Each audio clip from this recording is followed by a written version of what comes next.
Auschwitz, the Nazi death camp where more than 1 million people, mainly Jews, were murdered. People with families and friends. Ordinary people robbed of their future. Each had their own unique story of how they came to be at Auschwitz. Only a minority survived. And today, decades later, very few can explain what happened there as witness to its human terror. Kitty Hart-Marxen was 17 years old when she arrived at Auschwitz-Birkenau in April 1943. Now she travels back one last time to answer the questions of a new generation.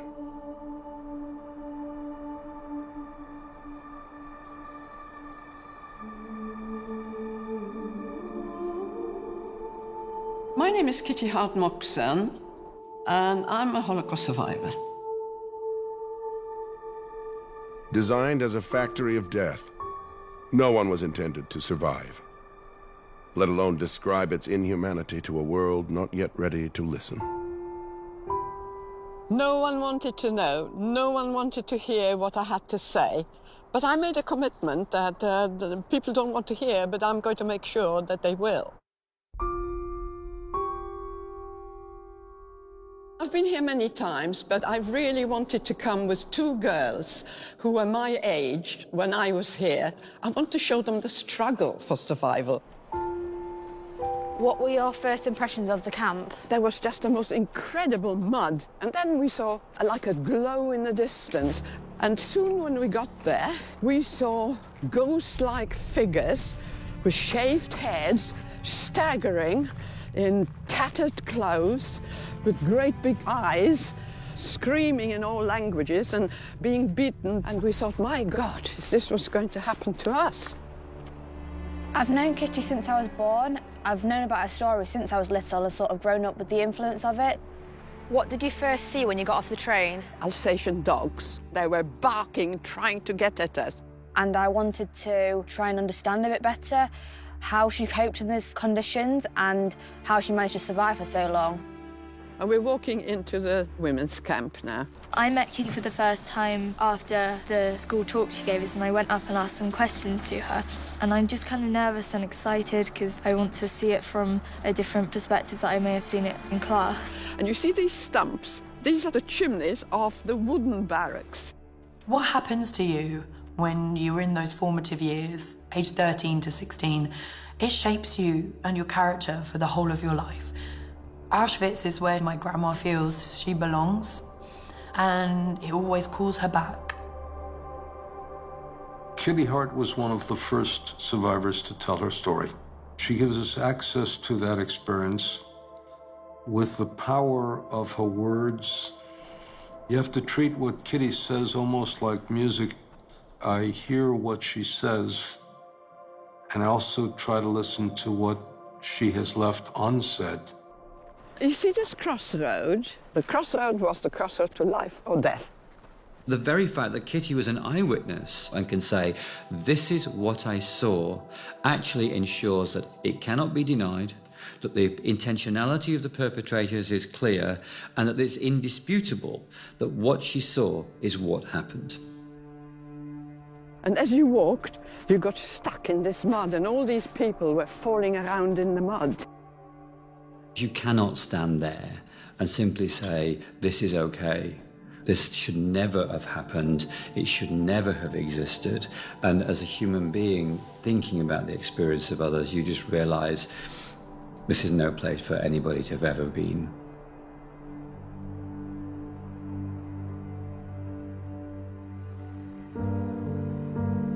Just prior to invasion, my father decided we've got to get out. My brother fled with his friends to the Russian side.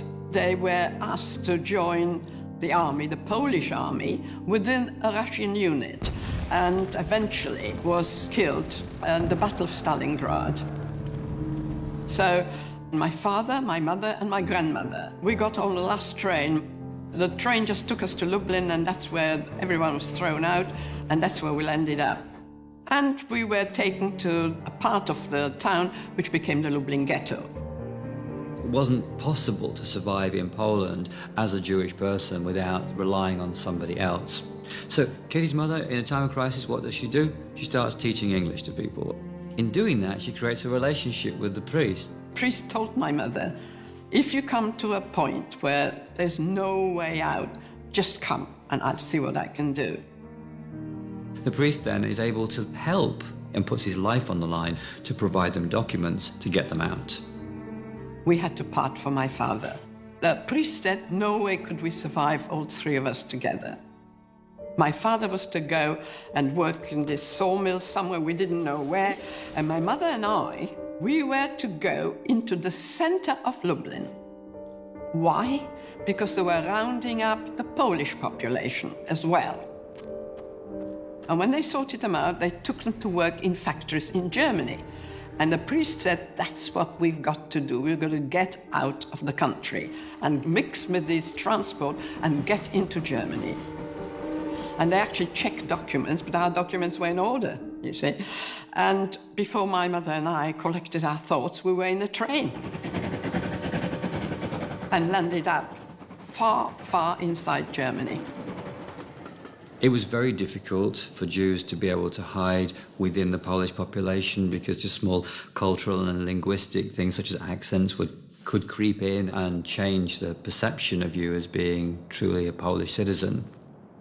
Well, what happened was, because they suspected us, one of them reported us to the authorities. And that was our downfall. Kitty was arrested for illegal entry into Germany as Leokadia Dobrzynska and sent for interrogation. The Nazis wanted to know the source of their false documents. The irony of the Nazis was they could create death camps and murder Jews with impunity, but if somebody broke a law, they had to go through the penal system, which was complete nonsense because they could have simply deported them to Auschwitz as Jews. But because the legal system didn't allow it, they eventually were deported to Auschwitz with a death penalty for immigration charges. So we were told we were going to be executed by firing squad. It was a brick wall, and we had to face the wall with our arms up like that, standing facing the wall. And then there was a huge explosion. And I thought, God, I haven't been hit. There was a great laughter. They said, oh no, we're not going to kill you. What's going to happen? We're going to commute your death sentence to life imprisonment in Auschwitz, and we're going to hand you over to the camp. They'll find out where these documents came from. So we were in a train that was specially converted to transport prisoners. And we traveled 48 hours standing before we arrived in Auschwitz. Well, we had absolutely no idea where we were. It was dark. What did you first see when you got off the train? Well, the thing opened up and you heard an awful lot of noise. Were you scared? Well, we were scared of the dogs, Yeah. and then the great big women with whips, and they were whipping everyone and urging everyone to run, run, run, everything at a running pace. Suddenly, there was a weird kind of stench, and the closer we got, the worse the stench became. And my mother said, what a curious place there. Can you smell? Can you smell roasting meat? I said, yes, I can. She said, do you think they're roasting chickens here this time of the night? I said, I don't know. Kitty and her mother were sent to Birkenau, the largest of the 44 camps in the Auschwitz system, where they were processed and sent to quarantine. When did you first stay in a wooden barrack? Well, this was the quarantine, okay? So the first night we were pushed into here. Did you find somewhere to sleep? Well, we squeezed in somewhere here. I was incredibly cold that night because we were 48 hours without food, and I slept all night next to a woman. And she started speaking to me in German. It turned out she was a German gypsy. Right. During the early morning, while she was talking to me, she looked at my hand. She took my hand, she said, give me your hand. And she said, you know, you're going to come out. And the next thing that happened, whistles blew suddenly. It was still dark. And everybody was saying, rouse, rouse, out. And because this was quarantine, we didn't know. Yeah. And I shook this woman. you know? Yeah. And she didn't move. And I said to my mother, she's cold, she's dead. And I said, you know, you're cold, I'm cold. We need to strip her, and we need to have everything she's got. Yeah.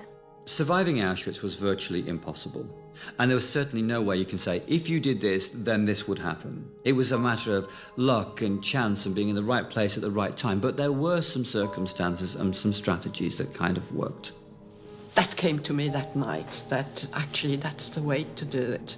That if you do have the people that had died, you've got to take everything off them. Because it's not good to them, was it? You had to do what you needed to do to survive, and if that was taken from the dead, that's what it meant. Not in the history of mankind has there been industrial killing on this scale. If something happened once, there's absolutely no reason why it can't happen again.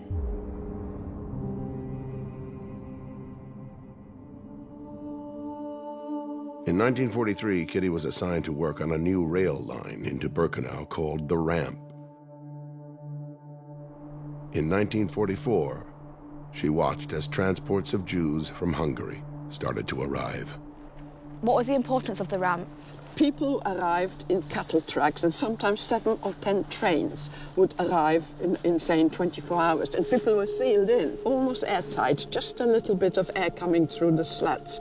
Sometimes the trains were sealed here for hours before they were allowed to unload.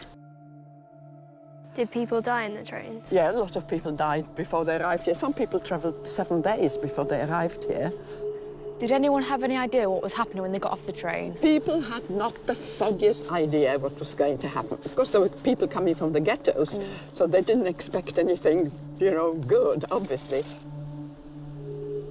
Everything was very nice and quiet because they didn't want people to panic. So loudspeakers were here telling people, well, there's a lot of typhus here, and so you're all going to be disinfected, and we've got to split. We went from women and women with children. Leave your luggage, you're going to get your luggage later. And then someone came, right, left, men this way, women women with children on one side. Younger people are younger, you can go that way. Oh, you're older, you take your child with you, it'll be fine. You take your child, we're not going to split you up. It was shocking to see that you stood in the exact same place as those people did once. At the ramp, women with children and the elderly were sent directly to their death. And if you were young and able-bodied, and if at that period of time they needed workers, then you were chosen for slave labor, which essentially meant that you were chosen to die slowly, not to die immediately in the gas chambers. Let me tell you, at this point, families were split, never ever saw one another again. So some of the men were taken this way, okay. Some of the girls that were selected to go into the camp were taken through there. You were just told to go that way. And you know the road there, where does that go? The gas chambers. That's it.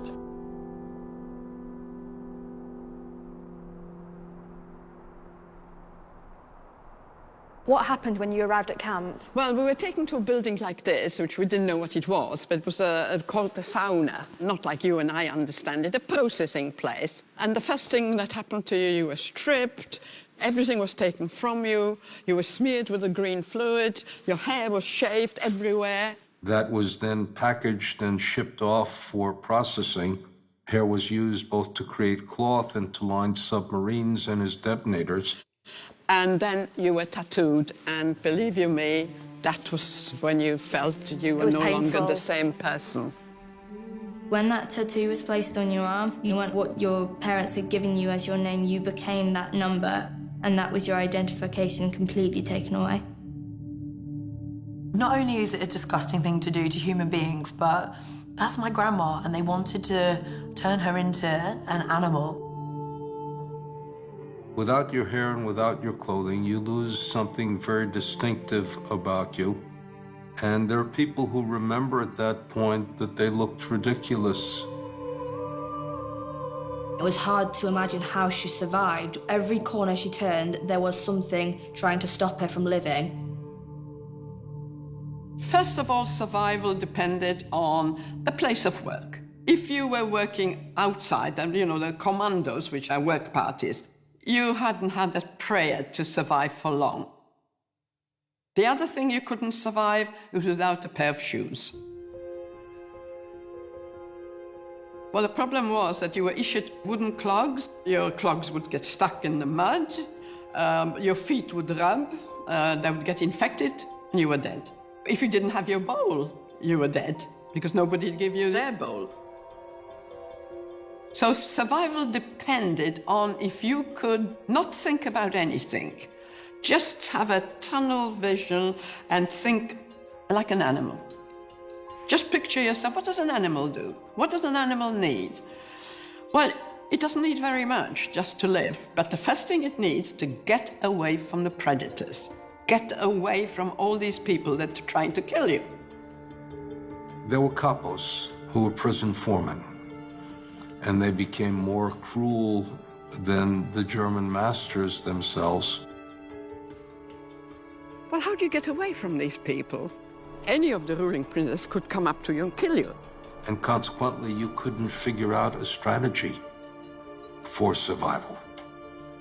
At Auschwitz, there was no why. It was done by whim.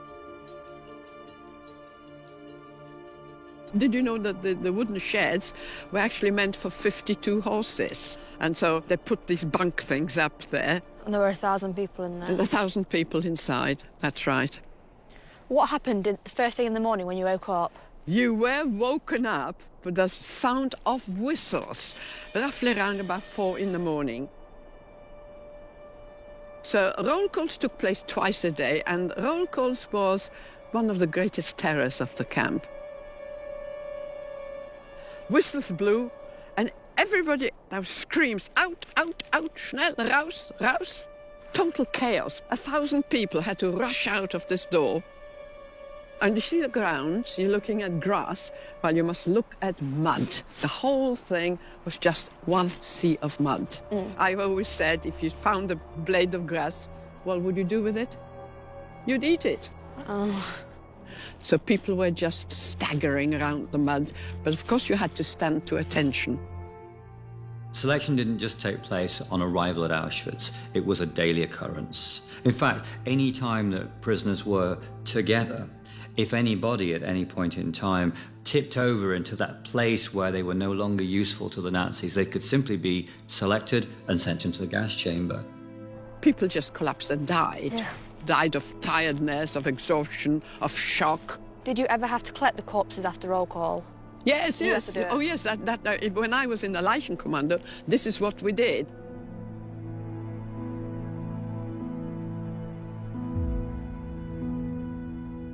Well, I don't know if people realize, but when you are hungry, hunger is a total obsession. You're just thinking, hunger, hunger, I must have something to eat. I must. If I don't eat something, I'll die. It depended where you were in line as to how much nutrition you got. If you were at the beginning of the line, you got pure water. If you were at the end of the line, you had a problem because they might run out of food. And if you knew the person who was ladling out the food, then in one sense they dug deep and they got the stuff in the soup that landed at the bottom, whether it's a potato or a carrot or something.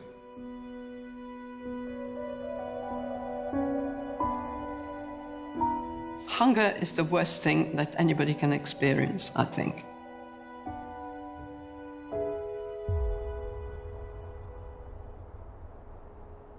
Did you stay in a bunk like this then? If you were lucky, there was a one straw mattress and Right. one blanket for 8 people. How did 8 people sleep here? Like sardines next That's to each it, other? you've got it. Yeah. Head to feet, so you had somebody's feet in your face. Yeah. Did people die in the night then? Did you have any Yes, experience people with died that? in the night, that's right. If somebody died next to you, all of a sudden you found your own body heat going out. You needed the warmth of the other body in order to stay, I wouldn't say warm, but to stay less cold during the frigid nights. Suppose you needed to go to the toilet at night. There's no toilets in here. Well, A, there are no toilets. B, you were not allowed out.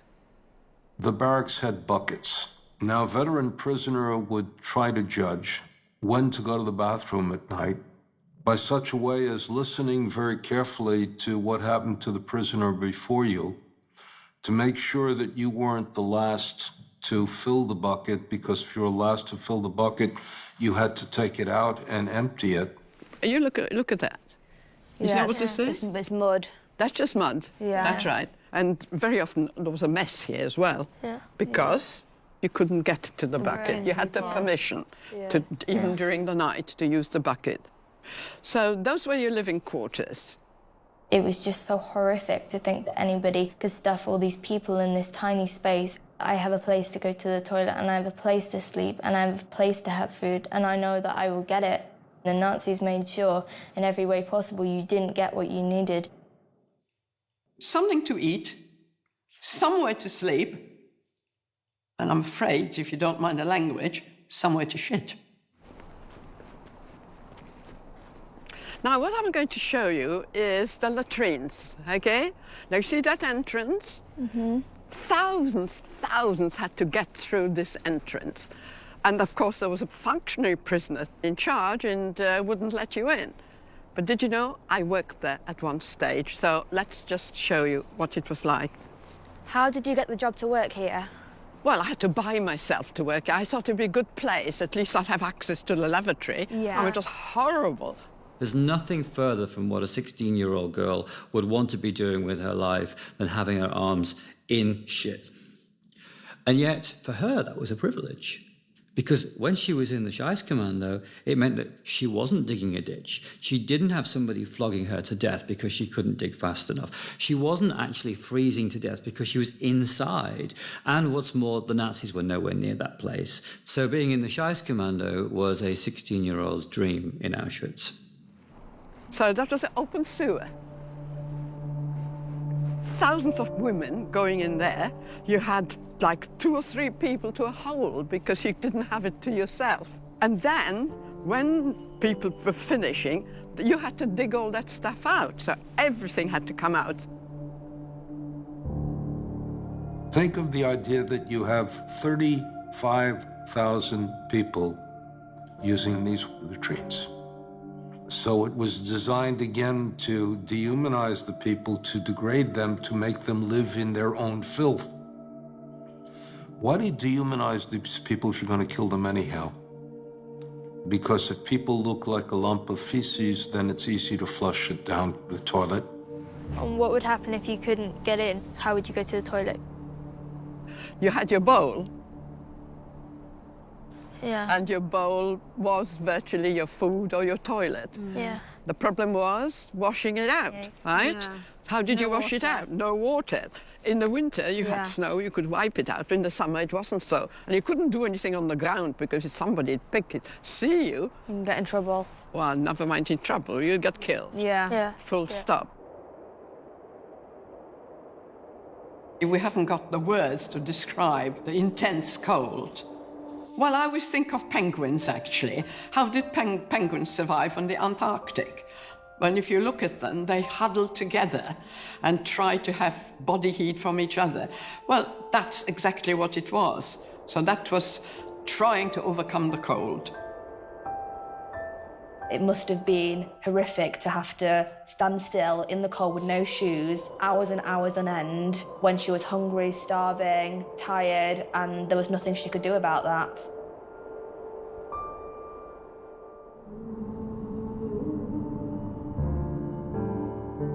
During the selection, there was most feared, because there you knew, at random, you could be selected to die. So fear, that was the greatest fear, selections. What's this block here with the Well, bars? this is called Block 25. You see the number here, and you see the bars on the windows? Yeah. Well, that's the only block that had the bars. It's called the death block. Block 25 was the place where inmates, once they had been selected, were sent to await death. The Nazis, of course, because they were operating the camp as efficiently as possible, wouldn't simply select 2 or 3 inmates and then send them to the gas chamber because it wasn't worth turning the gas chamber on. So what would happen is they would collect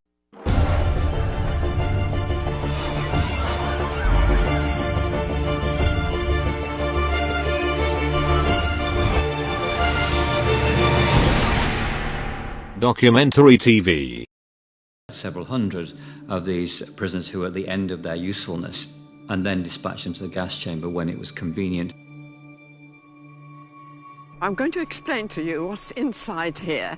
Now, everybody kept away from here because when selections were taking place in all these blocks, people would have to undress and turn around in front of the SS doctor. And if he didn't like your skin, or if you were too thin, or if you couldn't walk, they would take a mark and mark up your number. Did anyone survive that went in there? No, nobody survived. Once you were in, you were dead. You could never get anyone out. Once they were here, that was the end. You were very taken aback by it.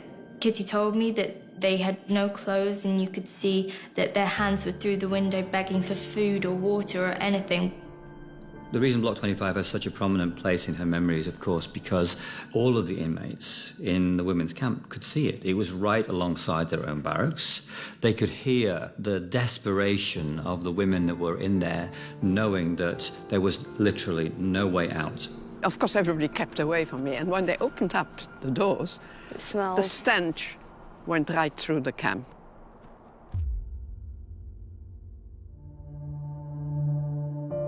Well, language was a big problem because the camp had its own language, and it was actually a combined German and Polish sort of slang. For instance, the woman who was in charge of the block was called the Stubenälteste. So if you didn't know the German word, you wouldn't have known what it was. Her helpers were called Stubowa. Stube is a room in German, but it was kind of made into Polish. It was a slang that you had to understand, and that was a problem with the Greeks, the Italians, the Hungarians. They just couldn't understand. If you didn't, again, you couldn't survive.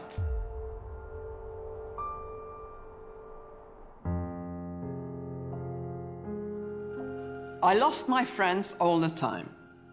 And that was the worst of it, that you had your friends, you established a contact, you already had someone that had access, and you could get this, and you could get that, and you could get a bit of food. And then, all of a sudden, they were gone. Just having somebody that you knew that could help you in a given moment in time could be the difference between life and death. Everybody needed the friendship or the sense of I need you to be able to mediate a situation that wasn't designed to allow you to live. What were the white things on these fences? Now, if you look at these white things, that's high-tension electric fencing. You are very, very cautious not to go too close, because if you did, you committed suicide.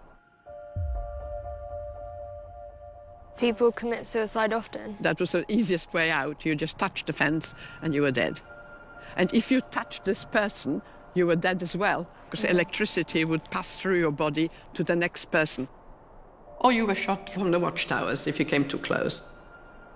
So yes, people went on the fence, yes.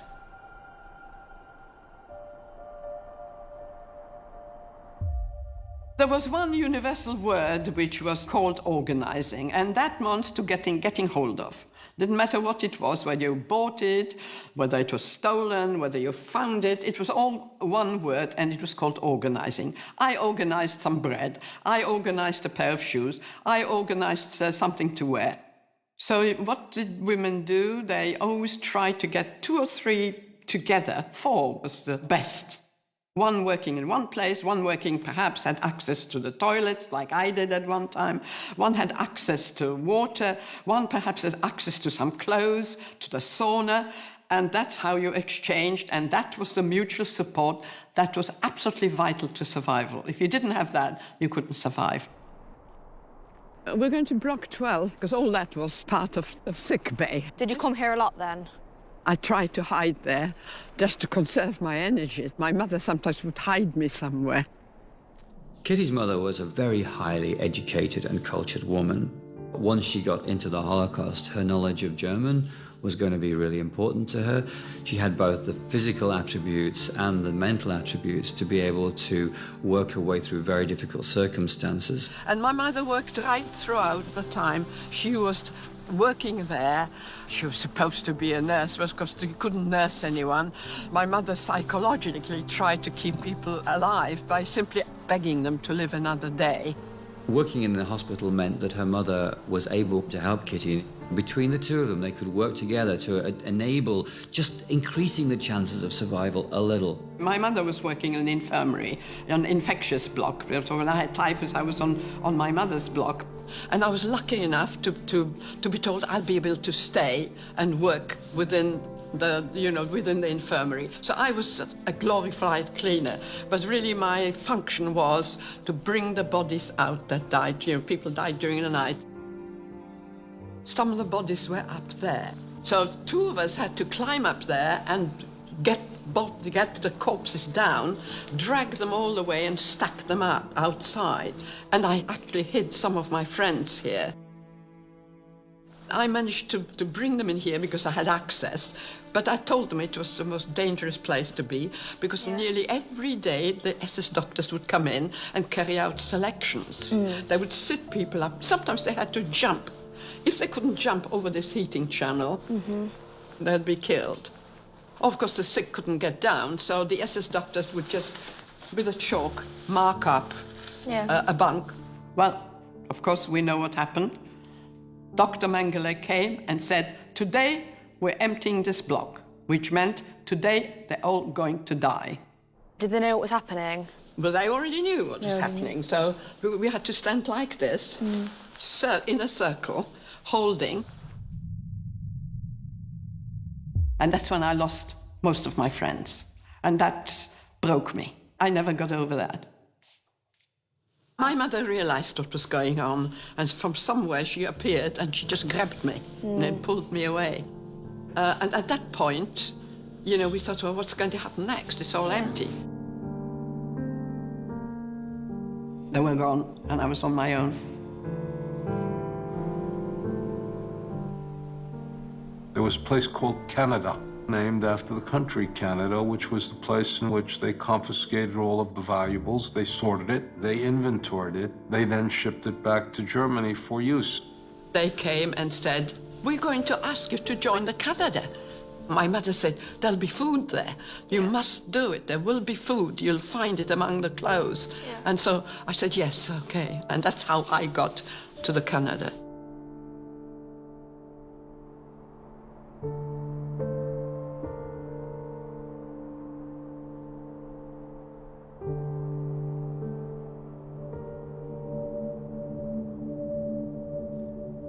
I'm going to tell you why I've brought you here.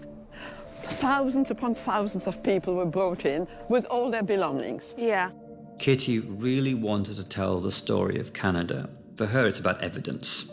Each one of those suitcases belonged to a human being, and each one of those coats was worn by one of those human beings. What she's trying to get across to us, I think, is just the scale of the killing based on the scale of that site. So there were 30 sheds here, all full of people's belongings, and we were here to do the sorting of the belongings. How long were you working here for? I was here 8 months. There were 2 pathways. Yeah. That pathway at the bottom had a huge heap, like 3-story high. Everybody's things jumbled up. All the suitcases were emptied there, documents, children's clothes, prams, everything was jumbled up down the bottom there. And then it was taken to individual sheds, and there it was sorted. My particular job was sorting nothing but men's jackets. So I had to find these men's jackets, and I couldn't always find them because I had a certain quota that I had to make. What happened if you didn't make the quota? Oh, you got punished if you didn't make the quota. And in the shed was a long table, like a trestle, and you put the jackets on the trestle, and you opened up all the seams. What do you think was in these jackets? Lots of jewellery and... Lots of jewellery, diamonds, jewellery, money of all different denominations.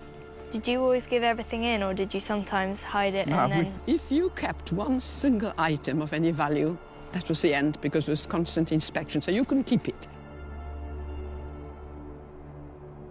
And we found a lot of paper money, as you can imagine. Yeah. What do you think we did with this paper money? Because it wasn't any good to you. You couldn't buy anything. What did we do with it? use it as insulation? No, we use it Toilet as paper. toilet paper. Toilet paper. Yeah, wow. All current, dollars, kronas, whatever currency there was used as toilet paper. One of the SS who took us to the Canada made a speech, and he said, because you're here, you're never going to be back in the main camp, because what you see, we cannot allow it. There's only one way out of here, and that's through the chimney.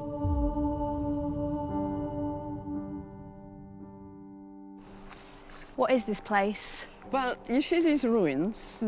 That's all we can see. That was known as the White House. This was a place where the Sonderkommando, the people who were working inside the gas chambers, they were working here. We were not supposed to be here. You see where the sauna is? That's how close we are to the sauna, but we're not allowed to come here.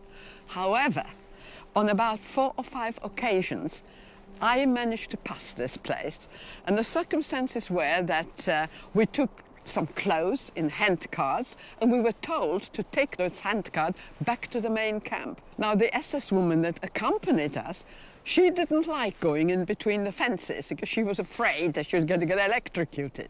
So she decided to take us this way. So what happens, we walked along here and we passed this place here, which was a White House. People were lined up. Mostly men were lined up here, all a line of men. Each one was sort of going in as you were passing by, and you could hear a shot. And we were told by the men, by the Sonderkommando, being shot in the neck. Could you just hear it, or could you see it? You could hear the shot, yes, you could hear a shot. Now, the other thing is that she said, you mustn't look around, you walk and you keep your head down. But we did see, so what did we see? We saw some men throwing in bodies into pits, and smoke coming out and fire coming out of the pits, and those were some of the bodies that they couldn't burn in the ovens. They were bringing them in here and burning them in pits. So this is a pit there where you're seeing all this vegetation. And I actually found one pit some years ago and found human remains, and I think it was that pit over there. And I passed this about 4 or 5 times within the 8 months that I was working here. How did it make you feel when you passed? It was a horrific sight. And we didn't even want to look.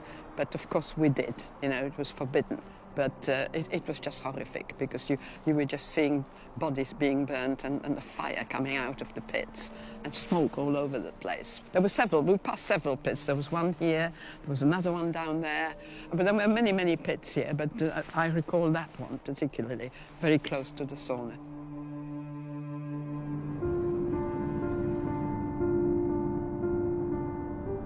This is where people died. The killing part of Auschwitz. I know you can't see anything. Everything was burnt in that area to erase all traces of murder. In 1944, 5 gas chambers were working at full capacity. Kitty Hart Moxon was placed in the Canada section at Auschwitz-Birkenau, right alongside crematorium number 4, where Jews were being gassed every day. Right at the back of the fence was the gas chamber and crematorium number 4. Right. And we had a direct view into that gas chamber. See this wood there? Yeah. That's where groups of people were sitting. Small children running around. They had no idea what was going to happen. They were herded into the crematoria. There was an undressing room, and people were told, remember where you hung your clothes because you're going to get it back. We had no contact because we were behind the wire, and also it was very dangerous. You were not allowed to communicate. Yeah. It wouldn't have helped. No. If you would have told these people when you know you're going to die, is that a help? No. It isn't. We felt it's better they don't know. And as they were herded into the gas chamber was sealed. One of the SS personnel would put on a gas mask, and he would climb up on a ladder with a tin in his hand, and he would throw in some powder. That was a gas. And then, all of a sudden, you just had the scream. The crematorium gas chamber was a huge, thick walls. You could hear The people actually suffocating there and screaming. And eventually, after 20 minutes, it was quiet. The Sonderkommando, who worked in the gas chamber, reported that people climbed up on top of each other, and they sort of were in a sculptural pyramid. The gas was evacuated, and then they were taken to the ovens, and there was a dissecting table. They opened them up to make sure that people did not die with something valuable inside themselves. What Birkenau essentially did was to reduce the human being to a consumable byproduct of the killing process. And the very next thing you saw was the men with wheelbarrows taking ash and dumping it in the pond at the back. Do you think I could actually believe it? No. Did you and your friends talk about it, what you saw? We tried not to talk about it. We knew it was happening, but, you know, we decided we mustn't talk about it. Don't look, don't look. Yeah. We know it's going on, but don't look at it.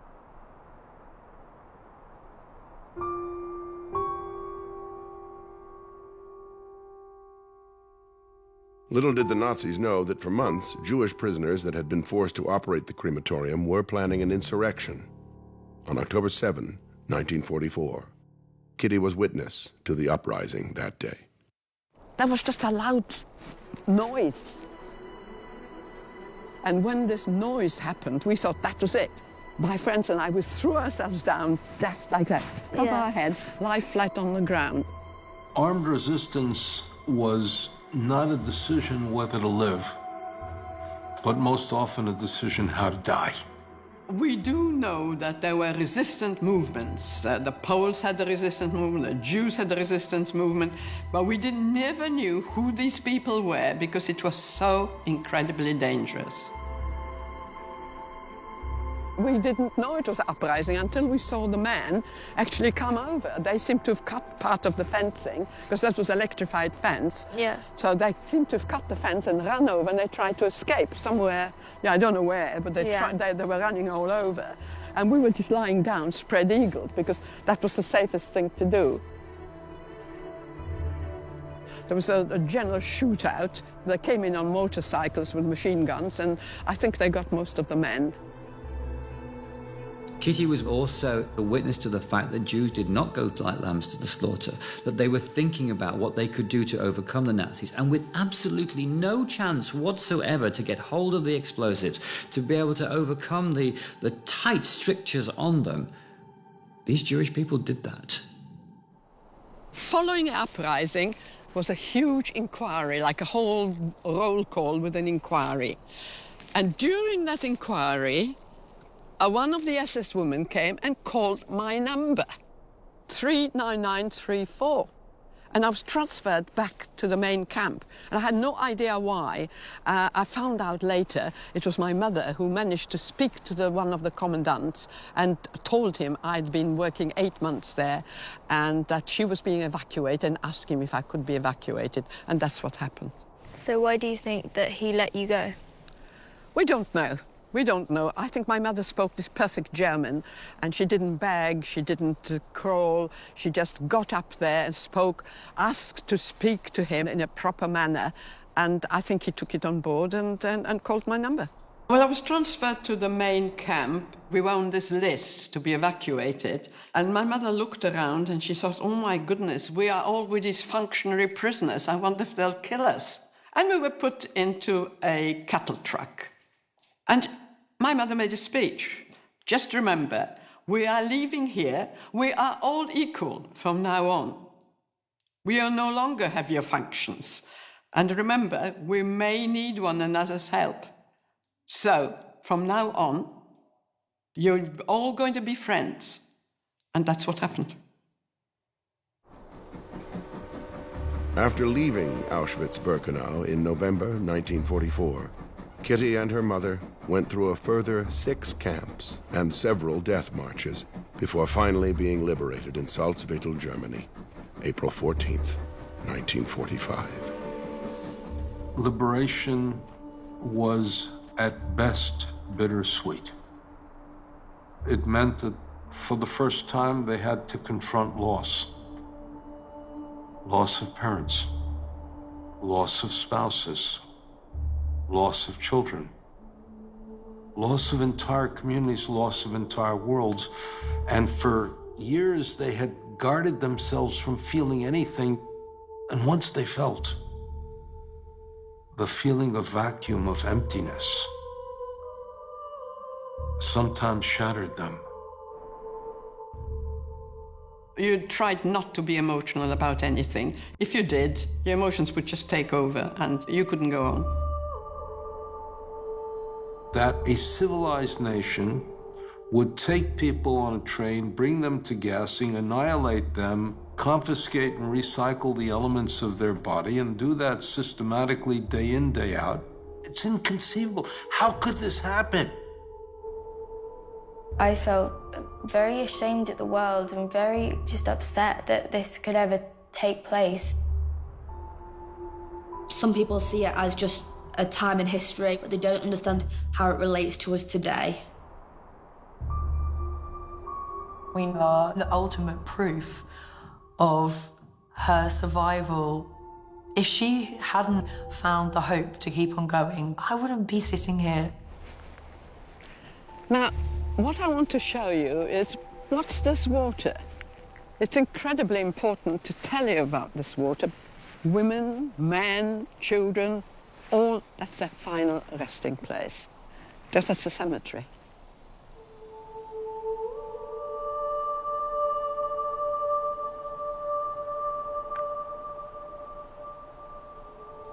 Kitty Help-Moxon is saying, I was here, this is what they did to me, this is how it was set up, but I prevailed. There are people that simply don't believe that this place existed. We know it happened to the Jews, but the Jews went the first and they went the last, so who's going to be next?